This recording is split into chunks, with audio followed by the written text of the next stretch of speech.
بسم اللہ الرحمن الرحیم۔ السلام علیکم۔ یہ کاشانہ بصیرت کا آڈیو بک سیکشن ہے۔ ہم جو کتاب پڑھ رہے ہیں اس کتاب کا نام ہے تہذیب آل محمد، تالیف آیت اللہ علامہ محمد باقر مجلسی علیہ رحمہ، مترجم حجت الاسلام علامہ عابد عسکری صاحب۔ اب ہم اس کتاب کا پارٹ 21 پڑھیں گے۔ نمبر 6، اونٹ، گائے، بھینس اور بھیڑ بکریاں پالنا۔ لوگوں نے جناب رسالت مآب سے دریافت کیا، سب سے بہتر کون سا پیشہ ہے؟ حضرت نے فرمایا، کھیتی باڑی، جو آدمی خود بوئے اور فصل کاٹنے کے وقت اپنا حق لے لے اور خدا کا حق ادا کر دے۔ پھر انہوں نے عرض کی کہ کھیتی باڑی کی بات؟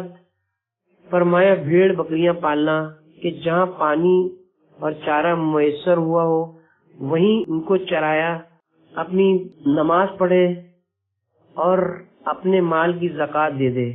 انہوں نے عرض کی بھیڑ بکریوں کے بعد؟ فرمایا گائے بھینس پالنا، کہ وہ صبح و شام دودھ دیتی ہیں۔ عرض کی کہ گائے بھینسوں کے بعد؟ فرمایا ان کی حفاظت کرے جو زمین میں پاؤں گاڑے کھڑے ہیں اور خشک سالی میں آپ کو لذیذ ترین میوے دیتے ہیں، یعنی کھجور کے درخت۔ پھر فرمایا کہ کھجور کا درخت بہت ہی اچھا مال ہے، جو ان کو فروغ کر لیتا ہے ایسا ہے گویا اس مٹی کی قیمت اٹھا لی جو آندھی سے اڑ کر پہاڑ پر جا پڑی ہو، مگر یہ اسی صورت میں ہے کہ فقط کہ نقد دام وصول کر لے اور درختوں سے مبادلہ نہ کرے۔ لوگوں نے دریافت کیا، یا رسول اللہ، خرمے کے درخت لگانے اور ان کی حفاظت کرنے کے بعد کون سا پیشہ بہتر ہے؟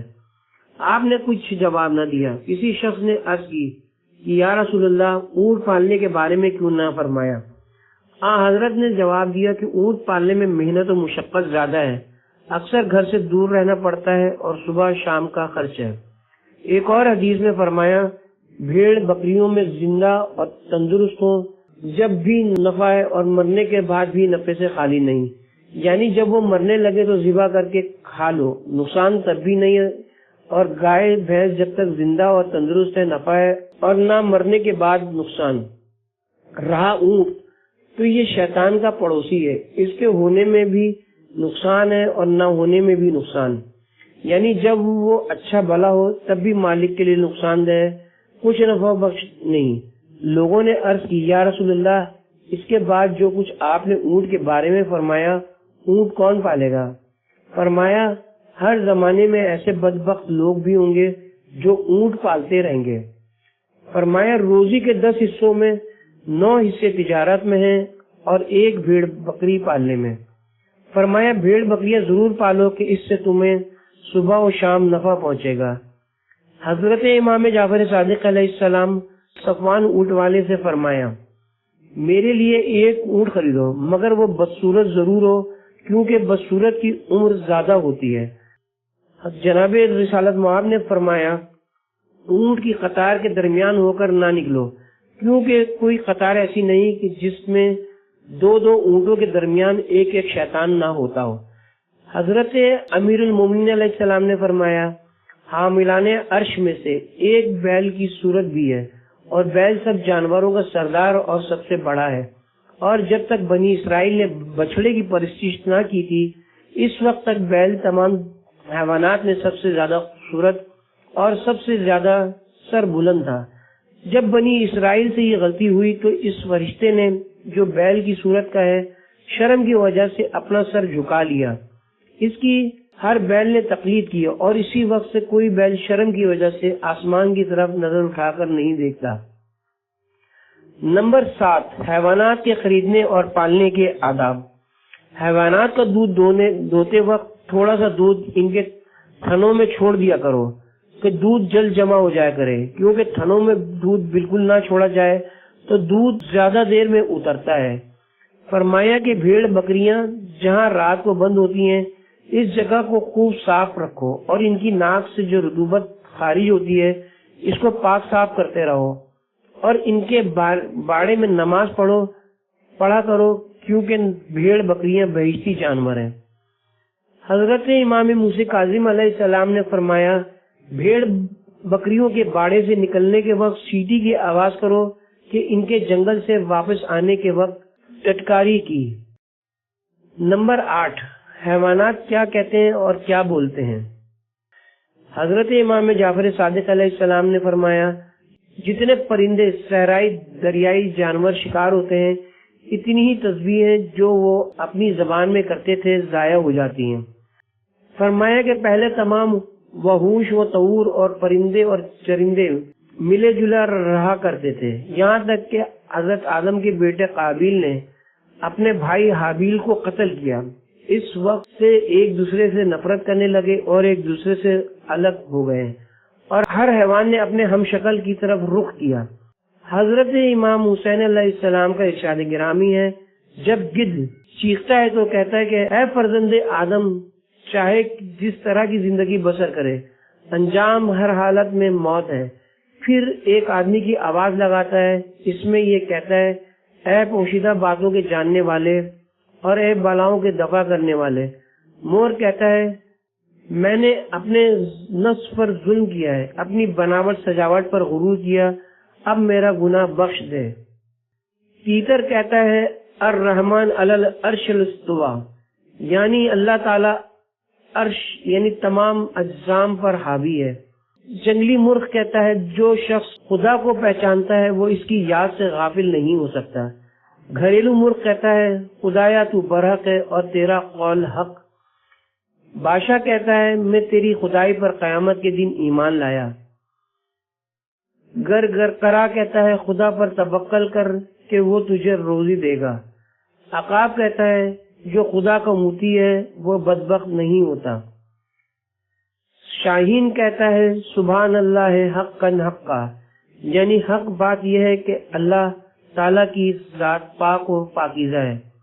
جنگلی کوا کہتا ہے، اے رزق عطا کرنے والے، حلال روزی دے۔ کلنگ کہتا ہے، بار الہ، مجھے میرے دشمنوں کے شر سے محفوظ رکھ۔ لقلق کہتا ہے، جو لوگوں سے آزاد رہے گا ان کے عذاب سے نجات پائے گا۔ اروک کہتا ہے، اے خدا، میں تجھ سے بخشش کا طلبگار ہوں۔ ہدہد کہتا ہے، جو شخص خدا کی نافرمانی کرتا ہے وہ سخت بدبخت ہے۔ قمری کہتی ہے، اے پوشیدہ باتوں کے جاننے والے، اے خدا۔ ٹوٹورو کہتا ہے، اے خدا، تو ہی مالک ہے، تیرے سوا کوئی مالک نہیں۔ چڑیا کہتی ہے، جو باتیں اللہ تعالیٰ کو غضب میں لاتی ہیں، میں ان سب کی خدا سے مغفرت مانگتی ہوں۔ بلبل کہتی ہے، لا الہ الا اللہ حقا حقا، یعنی حق بات یہ ہے کہ سوائے خدا کے کوئی معبود نہیں۔ چکور کہتی ہے، حق نزدیک ہے، حق نزدیک ہے۔ سمانا کہتا ہے، اے فرزند آدم، تو موت کو کس قدر بھولا ہوا ہے۔ فاختہ کہتی ہے، یا واحد ہو یا احد ہو یا صمد ہو یا فرد۔ سبز قبا کہتا ہے، اے میرے مولا، مجھے آتش جہنم سے آزاد کر۔ اور چاہے کمبرا کہتا ہے، یا اللہ، تمام گناہگاروں کی توبہ قبول کر۔ پالتو کبوتر کہتا ہے، اگر تو میرے گناہ نہ بخشے گا تو میں بدبخت و بے نصیب رہوں گا۔ شتر مرغ کہتا ہے، سوائے خدا کے کوئی معبود نہیں ہے۔ ابابیل سورہ الحمد پڑھتی ہے اور کہتی ہے، اے تمام گناہگاروں کی توبہ قبول کرنے والے، اے خدائے حقیقی، تعریف تیری ہے۔ بھیڑ کا بچہ کہتا ہے، نصیحت حاصل کرنے کے لیے موت کافی ہے۔ بکری کا بچہ کہتا ہے، میری موت نے مجھے جلد آ لیا اور میرے گناہ بہت زیادہ اور بہت سخت ہیں۔ شیر کہتا ہے، عبادت خدا کے کام میں بہت کچھ اہتمام کرنا چاہیے۔ بیل کہتا ہے، گناہوں سے باز رہو، کیونکہ تو ایسے خدا کے سامنے ہے جس کو تو نہیں دیکھتا اور وہ سب دیکھتا ہے اور وہ تمام مخلوقات کا مالک ہے۔ ہاتھی کہتا ہے، کوئی طاقت اور کوئی تدبیر موت کا دفعہ میں کارگر نہیں ہوتی۔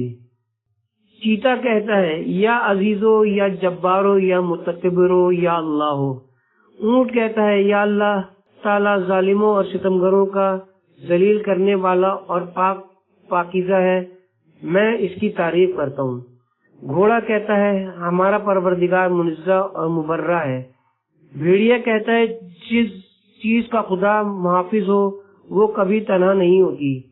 گیدڑ کہتا ہے ان گناہگاروں کے لیے بڑا افسوس اور سخت عذاب ہے جو اپنے گناہوں پر اصرار کرتے ہیں۔ کتا کہتا ہے ذلیل ہونے کے لیے خدا کی نافرمانی کافی ہے۔ خرگوش کہتا ہے اے خدائے حقیقی تعریف تیری ہے، مجھے ہلاک نہ کر۔ لومڑی کہتی ہے دنیا مکر و فریب کا گھر ہے۔ ہرن کہتا ہے بار الہ مجھے مصیبت سے محفوظ رکھ۔ گینڈا کہتا ہے میری فریاد کو پہنچ ورنہ میں ہلاک ہو جاؤں گا۔ تیندوا کہتا ہے اللہ تعالیٰ جو محض اپنی قدرت سے سب پر غالب ہے، پاک و پاکیزہ ہے، میں بھی اس کی تسبیح کرتا ہوں۔ سانپ کہتا ہے اے رحیم خدا جو تیری نافرمانی کرتا ہے وہ کیا بدبخت ہے۔ بچھو کہتا ہے بدی ڈراؤنی چیز ہے۔ اس کے بعد امام علی مقام نے فرمایا کہ مخلوق خدا میں ایک بھی ایسا نہیں جو کوئی نہ کوئی تسبیح نہ کرتا ہو، جیسا کہ اللہ تعالیٰ نے فرمایا کوئی چیز ایسی نہیں ہے جو اللہ تعالیٰ کی تسبیح نہ کرتی ہو مگر تم ان کی تسبیح کو سمجھتے نہیں۔ نمبر 1، ہاتھی یہ ایک بادشاہ تھا جو بدکاری اور غیر فکری کاموں میں مرتکب ہوا کرتا تھا۔ نمبر 2، ریچھ یہ ایک جنگل میں رہنے والا بے غیرت بدوی تھا۔ نمبر 3، خرگوش یہ ایک عورت تھی جو اپنے شوہر سے خیانت کرتی اور ناپاک رہا کرتی تھی۔ نمبر 4، شیر یہ ایک چور تھا جو لوگوں کے خرمے چرا لیتا تھا۔ نمبر 5، سہیل یمن میں ایک شخص تھا جو لوگوں کے مال کا 10واں حصہ محصول کے طور پر زبردستی وصول کر لیا کرتا تھا۔ نمبر 6، زہرا یہ ایک عورت تھی جس کے بارے میں لوگ کہتے تھے کہ ہاروت و ماروت نے اس سے فریب کھایا۔ نمبر 7، بندر۔ نمبر 8، سور یہ دونوں بنی اسرائیل کے گروہ میں سے تھے جو سخت منع کرنے کے باوجود ہفتے کے روز شکار کرتے تھے۔ نمبر 9، گوہ۔ نمبر 10، چھپکلی یہ گروہ بنی اسرائیل سے وہ لوگ تھے جو حضرت عیسیٰ علیہ السلام کے زمانے میں اس دسترخوان کے بارے میں ایمان نہیں لائے تھے جو حضرت عیسیٰ علیہ السلام پر آسمان سے نازل ہوا تھا اور اسی کی سزا میں مسخ کیے گئے تھے۔ چنانچہ ان کا ایک گروہ تو سمندر میں چلا گیا اور ایک خشکی میں رہا۔ نمبر 11، بچھو یہ ایک مفسد شرارتی آدمی تھا جو ادھر کی ادھر اور ادھر کی ادھر لگا کر لوگوں میں فساد کرا دیا کرتا تھا۔ نمبر 12، بھڑ یہ ایک قصاب تھا جو ترازو میں کمی کیا کرتا تھا۔ مکڑی ایک عورت تھی جو اپنے خاوند کے لیے جادو کیا کرتی تھی۔ اموس ایک شیطان صفت آدمی تھا جو دوستوں میں جدائی ڈلوا دیا کرتا تھا۔ حضرت امام رضا علیہ السلام نے فرمایا چوہے یہودیوں کا ایک گروہ ہے جن پہ اللہ تعالیٰ کا غضب نازل ہوا تھا۔ مچھر ایک شخص تھا جو پیغمبروں سے ٹھٹا مذاق کیا کرتا تھا، نیز جو حد سے مسخ ہو گئی۔ پیغمبران بنی اسرائیل میں سے ایک پیغمبر ایک روز نماز پڑھ رہے تھے، ایک نادان اور جاہل شخص ان کے پاس آ کر کھڑا ہوا، ان سے ٹھٹا کرنے لگا اور جوں کی صورت میں مسخ ہو گیا۔ چھپکلی بھی بنی اسرائیل کا ایک گروہ تھا جو پیغمبروں کی اولاد کو گالیاں دیا کرتا تھا اور ان سے دشمنی رکھتے تھے۔ نیز فرمایا کہ کچھوا ایک بد اخلاق آدمی تھا۔ روایت میں ہے کہ بنی امیہ میں سے جو لوگ مر جاتے ہیں وہ چھپکلی کی شکل میں مسخ ہو جاتے ہیں۔ یہ بھی فرمایا کہ چھپکلی کو مارو، غسل کرو۔ روایت میں کہ جو مسخ ہوئے وہ 3 دن سے زیادہ زندہ نہ رہے، مر گئے، مگر اللہ تعالیٰ نے ان کی صورتوں کے چند حیوانات پیدا کر دیے اور ان کا کھانا حرام قرار دیا تاکہ دوسروں کو ان کے دیکھنے سے عبرت ہو اور ان جیسے کام نہ کریں۔ حضرت رسول خدا نے ارشاد فرمایا اللہ تعالیٰ نے 700 امتوں کو اس وجہ سے مسخ کیا کہ انہوں نے اپنے پیغمبروں کے بعد ان کے اوصیہ کی اطاعت نہ کی، چنانچہ ان میں سے 400 قسمیں تو خشکی میں رہتی ہیں اور 300 سمندر میں چلی گئیں۔ نمبر 9، تجارت اور رزق حلال کی فضیلت۔ حضرت رسول خدا نے فرمایا دولت مندی گناہوں سے بچنے میں اور تقوی اختیار کرنے میں سب سے اچھا مددگار ہے۔ امام جعفر صادق علیہ السلام نے فرمایا، اصول آخرت کے لیے دنیا سے مدد لو اور خود لوگوں کے ذمے باز مت لو۔ حضرت رسالت مآب نے فرمایا، جو شخص اپنے اہل و عیال کا بھار دوسروں کے ذمے ڈالے تو وہ ملعون ہے۔ ایک شخص نے حضرت امام جعفر صادق علیہ السلام سے سوال کیا، آیا ہم طالب دنیا ہوں اور اس بات کی خواہش کریں کہ ہمارے پاس مال دنیا جمع ہو جائے؟ فرمایا، تجھے مال دنیا کس لیے چاہیے؟ عرض کی، اپنے اور اپنے بچوں کے خرچ کے لیے، صلہ رحمی کے لیے، خیرات صدقات کے لیے اور حج و عمرہ بجا لانے کے لیے۔ یہ سن کر حضرت نے فرمایا کہ ان کاموں کے لیے روپیہ پیدا کرنا طلب دنیا نہیں ہے، یہ تو طلب آخرت ہے۔ فرمایا، وہ دولت جو ظلم سے باز رکھے اس افلاس سے بہتر ہے جس سے گناہ کی ترغیب پیدا ہوتی ہے۔ حضرت امیر المومنین علیہ السلام نے فرمایا، اللہ تعالیٰ نے حضرت داؤد سے خطاب فرمایا کہ اگر اپنے ہاتھ سے محنت کرتا ہوتا اور بیت الاعمال کا مال نہ کھاتا تو بہت ہی نیک بندہ ہوتا۔ حضرت داؤد اس خطاب کو سن کر 40 دن تک روتے رہے۔ چنانچہ اللہ تعالیٰ نے لوہے کو حکم دیا، تو میرے بندے داؤد کے لیے نرم ہو جا۔ وہ لوہا حضرت کے ہاتھ میں موم کی طرح نرم ہو جاتا تھا اور وہ اس سے روزانہ 1 ذرہ بنا کر 1000 درہم کی فروخت کر لیا کرتے تھے، یہاں تک کہ اپنی عمر 360 ذرے اور بیت المال کے پھر کبھی محتاج نہ ہوئے۔ حضرت امام جعفر صادق علیہ السلام نے عمر ابن مسلم کا حال پوچھا۔ لوگوں نے عرض کیا کہ اس نے تجارت چھوڑ دی ہے۔ حضرت نے 3 مرتبہ فرمایا کہ یہ تو شیطان کا کام ہے۔ آیا وہ نہیں جانتا کہ جناب رسالت مآب تجارت کیا کرتے تھے اور خود پروردگار عالم نے تاجروں کی تعریف کی ہے۔ ایک جگہ پر فرمایا کہ بعض آدمی ایسے بھی ہیں جن کو تجارت اور خرید و فروخت خدا کی یاد سے غافل نہیں کرتی، اور جن کا یہ ذکر ہے وہ سوداگروں کا ایک گروہ ہے جو تجارت کیا کرتے تھے مگر جب نماز کا وقت آتا تھا تو نماز میں مشغول ہو جایا کرتے تھے۔ ایسے تاجر ان لوگوں سے بہت ہی اچھے ہیں جو سوداگری نہ کرتے ہوں مگر نماز وقت پر ادا کرتے ہوں۔ لوگوں نے امام علیہ السلام کی خدمت میں ایک شخص کے بارے میں عرض کی کہ وہ کہتا ہے کہ میں خانہ نشین رہوں گا، نماز پڑھوں گا، روزے رکھوں گا، خدا کی عبادت کرتا رہوں گا، میری روزی بھی کبھی بھی کہیں نہ کہیں سے مجھے ضرور ملے گی۔ حضرت نے فرمایا، جن 3 اشخاص کی دعا قبول نہیں ہوتی ان میں سے ایک یہ بھی ہے۔ کسی نے امام علیہ السلام سے عرض کی، میں یہ چاہتا ہوں کہ خدا مجھے آرام و آسائش کے ساتھ رزق دے۔ فرمایا، جب تک تو طلب رزق کے لیے ویسی کوشش نہ کرے گا جبکہ خدا کا حکم ہے، میں تیرے لیے دعا نہ کروں گا۔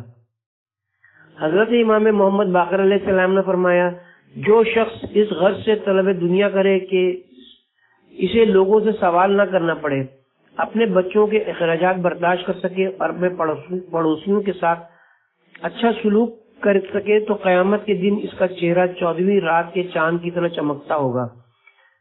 جناب رسالت مآب نے ارشاد فرمایا، عبادت کے 70 حصے ہیں، سب میں بہتر یہ ہے کہ حلال طریقے سے رزق حاصل کیا جائے۔ فرمایا کہ جب تم نے اپنی دکان کھول لی اور مال پھیلا کر بیٹھ گئے تو جو کچھ تمہارے ذمے تھا کر چکے، اب باقی خدا کے ذمے ہے، اس پر توکل کرو۔ حضرت امام جعفر صادق علیہ السلام نے فرمایا، اگر بندہ کسی سراغ میں چلا جائے گا تو اس کی روزی خدا وہاں پہنچا دے گا، اس لیے طلب روزی میں حد سے زیادہ کوشش نہ کرو۔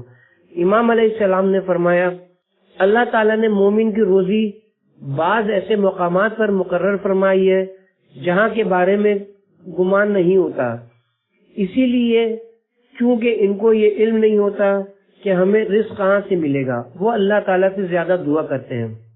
حضرت امام جعفر صادق علیہ السلام کا ارشاد گرامی ہے، تجارت کرنے سے عقل بڑھتی ہے اور تجارت چھوڑ دینے سے عقل کم ہو جاتی ہے۔ حضرت امام موسیٰ کاظم علیہ السلام نے ایک تاجر سے فرمایا، صبح ہوتے ہی اس شے کی طرف جایا کرو جو تمہاری عزت کا موجب ہے، یعنی بازار۔ نیز فرمایا، صبح سویرے رزق کی تلاش میں جایا کرو۔ نمبر 10، آداب تجارت۔ حضرت امیر المومنین علیہ السلام ممبر پر فرمایا کرتے تھے، اے تاجروں، پہلے تجارت کے مسئلے یاد کرو، پھر تجارت میں مشغول ہو، کیونکہ اس امت کے لیے منافع اور سود کا فرق چیونٹی کے پاؤں کے اس نشان سے بھی زیادہ باریک ہے جو سخت پتھر کا بنا ہوا ہے۔ اور جھوٹی قسم نہ کھاؤ، کیونکہ سوائے ان لوگوں کے جو ٹھیک لیتے دیتے ہیں اور جتنے تاجر ہیں وہ فاخر ہیں، اور فاخر کا ٹھکانہ جہنم ہے۔ جناب رسول خدا کا ارشاد گرامی ہے، جو شخص لین دین کرتا ہو اسے 5 چیزوں سے بچنا چاہیے۔ نمبر 1 سود کھانا، نمبر 2 قسم کھانا، نمبر 3 مال کا عیب چھپانا، نمبر 4 جو چیز دوسرے کے ہاتھ بیچنی ہو اسی کی تعریف کرنا، اور جو چیز دوسروں سے خود خریدنا پھر اس کی مذمت کرنا۔ حضرت امیر المومنین علیہ السلام ہر روز صبح سویرے دوش مبارک پر درہ لٹکا کر کوفے کے بازاروں میں گشت کیا کرتے تھے، اور یہ فرماتے تھے کہ اے لوگو، جب تم خرید و فروخت میں مشغول ہو تو پہلے خدا سے خیر و خوبی کی دعا مانگو، خرید و فروخت میں سہولت لے آؤ، ہر کام کو پوری توجہ سے انجام دو کہ برکت حاصل ہو، خریداروں سے واقفیت بڑھاؤ، ان کے ساتھ مہربانی اور شفقت سے پیش آؤ، تحمل اور بردباری کو اپنا شعار قرار دو، قسم کھانے اور جھوٹ بولنے سے اجتناب کرو، لوگوں پر ظلم نہ کرو اور مظلوموں کے معاملے میں انصاف کرو، سود کے پاس نہ جاؤ، ناپ تول میں کمی نہ کرو۔ فرمایا سوائے اس شخص کے جو خرید و فروخت کے مسئلے جانتا ہو اور کوئی بازار میں نہ بیٹھے، کیونکہ بغیر مسئلہ تجارت کرے گا اس کی تجارت سود خواری سمجھی جائے گی۔ حضرت رسول خدا نے ارشاد فرمایا، بازار زمین کے بدترین حصوں میں سے ہے، وہ شیطان کے میدان ہے جہاں وہ ہر روز صبح کو اپنا جھنڈا گاڑ دیتا ہے اور کرسی بچھا کر بیٹھتا ہے اور اپنی اولاد کو پھیلا دیتا ہے کہ کسی کو یہ فریب دیں کہ وہ کمی کرے، کسی کو بہکائیں کہ وہ پیمانے کم رکھیں، کسی کو یہ دھوکہ دیں کہ وہ ناپ میں کمی کریں، اور کسی کے دل میں وسوسہ ڈالیں کہ مال کی اصل قیمت کچھ کی کچھ بتائیں۔ پھر تاکید کے ساتھ ان سب کو یہ حکم دیتا ہے کہ جس گروہ کا باپ آدم مر گیا ہے اس کی خوب خبر لو اور بہکانے میں کوئی دقیقہ نہ رکھو، میں تمہارا باوا زندہ بیٹھا ہوں اور ان کے باپ کی وجہ سے ذلیل و خوار ہوا ہوں۔ چنانچہ جو شخص سب سے پہلے بازار میں گھستا ہے اس کے ساتھ شیطان آتا ہے، اور جو شخص سب سے آخر بازار سے نکلتا ہے اس کے ساتھ جاتا ہے، اور مسجد خدا کے نزدیک زمین کا بہترین حصہ ہے، اور سب سے زیادہ پیارا خدا کو وہ شخص ہے جو مسجد میں سب سے پہلے جائے اور سب سے آخر باہر نکلے۔ حضرت امام جعفر صادق علیہ السلام نے فرمایا، جس شخص کا کاروبار بگڑ گیا ہو اس سے کوئی چیز نہ خریدو، کیونکہ اس سے لین دین کرنے میں برکت نہیں ہوتی۔ فرمایا جو لوگ متعدی امراض جیسے جذام و برس وغیرہ میں مبتلا ہوں ان سے لین دین نہ کرو۔ فرمایا کہ دولتوں سے سودا نہ کرو، بلکہ ان لوگوں سے کرو جنہوں نے ناز و نعمت میں پرورش پائی ہے۔ فرمایا ایسے کمینے آدمی سے جو گالیاں دینے اور گالیاں کھانے کی پرواہ نہ کرتا ہو کوئی سودا نہ خریدو۔ فرمایا جو شخص کسی مومن کو دھوکہ دے وہ ہمارے گروہ سے خارج ہے۔ نیز فرمایا جناب رسالت معاب نے دودھ میں پانی ملانے سے سخت منع کیا ہے۔ حضرت امام جعفر صادق علیہ السلام نے حشام سے فرمایا، تم چھت کے سائے یعنی اندھیرے میں رکھ کر اپنا مال نہ بیچا کرو، کیونکہ ایسی صورت میں اس مال کی حقیقت ظاہر نہیں ہوتی اور خریدار کو دھوکہ ہو جاتا ہے اور دھوکہ دینا جائز نہیں ہے۔ فرمایا کہ جو شخص خریدتے وقت بھی قسمیں کھائے اور بیچتے وقت بھی، اللہ تعالیٰ قیامت کے دن اس کی طرف نظر رحمت سے نہ دیکھے گا۔ جناب رسول خدا نے ارشاد فرمایا، جو شخص ایسا کرے کہ ادھر لیا ادھر بیچ دیا اسے رزق ملے گا، اور جو اس غرض سے روک لے کہ جب مہنگا ہو جائے بیچوں وہ ملعون ہے۔ یہ بھی فرمایا کہ جو لوگ کوئی مال لے کر کسی شہر میں آئے انہیں شہر کے اندر لانے دو، باہر کے باہر سودا نہ کرو، اور شہر کے رہنے والے لین دین کے بارے میں دیہات والوں کے لیے دلال نہ بنے۔ اللہ تعالیٰ مسلمانوں کی وجہ سے بعض کو رزق دیتا ہے۔ حضرت امام جعفر صادق علیہ السلام نے اسحاق بن عمار سے فرمایا، اپنے بیٹے کو صرافی نہ کرنے دے، کیونکہ صراف سود سے نہیں بچ سکتا، نہ کفن فروش، کیونکہ کفن فروش لوگوں کی موت چاہتا ہے اور جتنے لوگ زیادہ مرتے ہیں اتنا ہی خوش ہوتا ہے۔ نہ جو گندم فروش کے اس تجارت کا کرنے والا احتقار مہنگا ہونے کی نیت سے غلے کا جمع کر کے چھوڑ دینے سے نہیں بچ سکتا، نہ ذبح کرنے اور کھال اتارنے کا پیشہ، اس پیشے کا کرنے والا سنگ دل ہو جاتا ہے اور سنگ دل رحمت خدا سے دور ہے، اور نہ بردہ فروش، کیونکہ سب سے بدتر وہ آدمی ہے جو آدمیوں کو بیچے۔ کسی نے جناب امام جعفر صادق علیہ السلام سے بچوں کی تعلیم کے پیشے کی بابت دریافت کیا، فرمایا کہ اس کی اجرت پہلے سے طے کر لو۔ فرمایا ہاں، کوئی حرج نہیں، مگر یہ شرط کہ سب بچوں کو یکساں سمجھو، فیس کی کمی و بیشی کے لحاظ کسی پر کم اور کسی پر زیادہ توجہ نہ کرو۔ احادیث میں آیا ہے جب قرآن مجید فروخت کرو تو کاغذ و جلد کے فروخت کرنے کی زینت ہو، آیات لکھے ہوئے کے فروخت کی نیت نہ کرو۔ حضرت امام موسیٰ کاظم علیہ السلام نے فرمایا قرآن مجید کی کتابت کی اجرت لینے میں کوئی حرج نہیں۔ حضرت امام جعفر صادق علیہ السلام نے فرمایا جو شخص پیسہ کمانے کی غرض سے ساری رات جاگتا رہے اور ضروری نیند نہ لے، وہ کمائی اس کے لیے حرام ہے۔ نمبر 11، کھیتی باڑی کرنے اور باغ لگانے کی فضیلت۔ علی ابن ابی حمزہ کہتے ہیں میں نے جناب امام موسیٰ کاظم علیہ السلام کو اپنی زمین خود بوتے دیکھا، حالانکہ حضرت کے پاؤں پسینے میں ڈوبے ہوئے تھے۔ میں نے عرض کیا قربان جاؤں، حضور کے خادم کہاں گئے کہ یہ کام آپ خود اپنے ہاتھوں سے انجام دے رہے ہیں؟ فرمایا کہ جناب رسول خدا اور حضرت امیر المومنین اور میرے تمام آباء و اجداد زمین کو اپنے ہی ہاتھوں سے بوتے رہے ہیں۔ یہ تو تمام پیغمبروں کا اور ان کے وصیوں کا اور ان کی امتوں کے نیک لوگوں کا پیشہ ہے۔ حضرت امام جعفر صادق علیہ السلام نے فرمایا اللہ تعالیٰ نے پیغمبروں کی روزی کھیتی اور دودھ دینے والے جانوروں کے تھن میں مقرر فرمائی ہے۔ جو بارش آسمان سے نازل ہو اس کا ایک قطرہ بھی انہیں ناگوار نہ معلوم ہو۔ فرمایا کھیتی باڑی کرو اور باغ لگاؤ، اللہ کی قسم کوئی شخص اس سے زیادہ حلال اور پاک پیشہ نہیں کر سکتا۔ بے شک دجال کے آ جانے کے بعد بھی تم لوگ یہی پیشہ کرتے رہو۔ حضرت امام زین العابدین علیہ السلام نے فرمایا کھیتی سب سے اچھا پیشہ ہے جس سے نیک اور بد سب کو رزق پہنچتا ہے۔ فرق یہ کہ نیک لوگ جو کچھ کھاتے ہیں ان کا کھانا ان کے لیے استغفار کرتا ہے اور بروں کا کھانا ان پر لعنت۔ نیز بہت سے حیوانات اور پرندے بھی کھیتی سے رزق پاتے ہیں۔ حضرت امام جعفر صادق علیہ السلام فرماتے ہیں کھیتی کرنا سب سے بڑی کیمیا ہے۔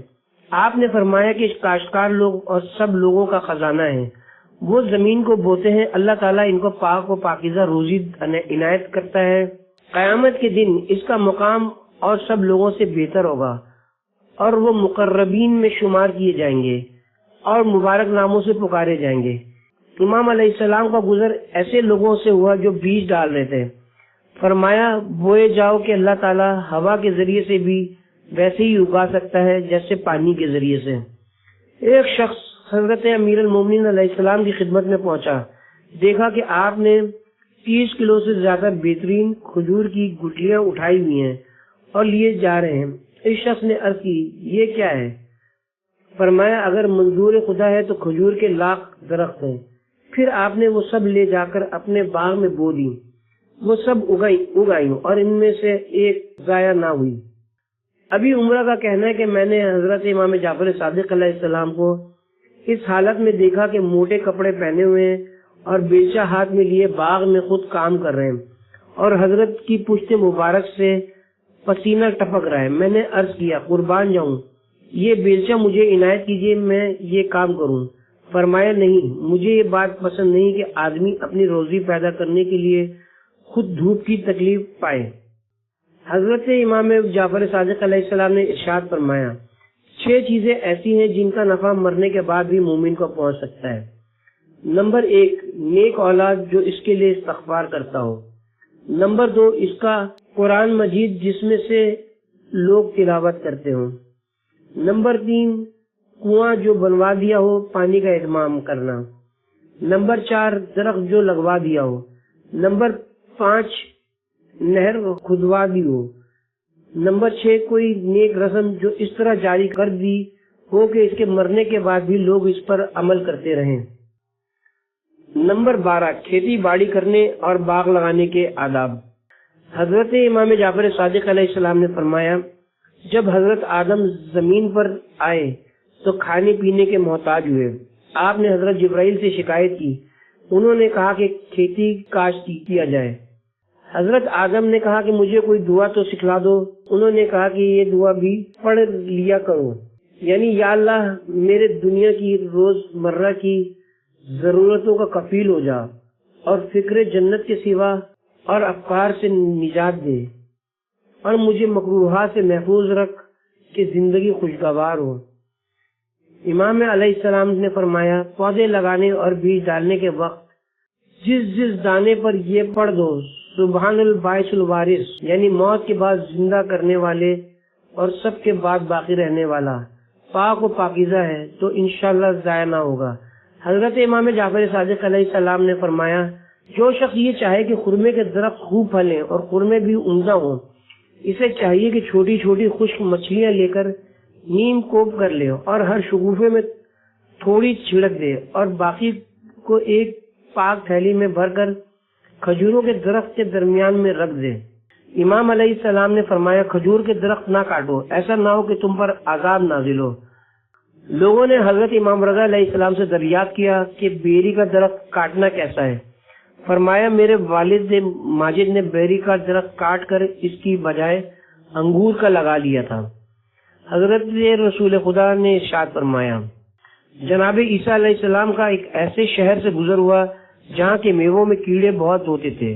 شہر کے باشندوں نے اس بات کی حضرت عیسیٰ علیہ السلام سے شکایت کی۔